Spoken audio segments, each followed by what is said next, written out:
అందరికీ praise the lord. 28th మే ఈరోజు యేసయ్య మిమ్మల్ని చూసి చెప్తున్నది ఏంటంటే, యెరూషలేమా, మా పాదములు నీ గుమ్మములలో నిలుచుచున్నది అని కీర్తనలు 122:2లో చెప్పబడింది. Our feet shall stand within the gates O Jerusalem.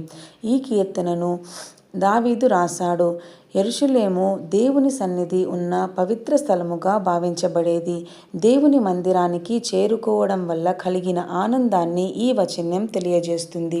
కాబట్టి ప్రియమైన బిడ్డలారా, దేవుని సన్నిధిలో ఉండటం గొప్ప ఆశీర్వాదం.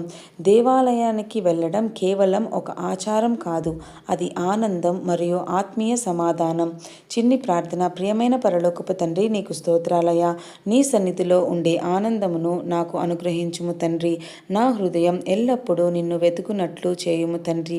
నీ సమాధానముతో మరియు సంతోషముతో నా జీవితమును నింపుము తండ్రి.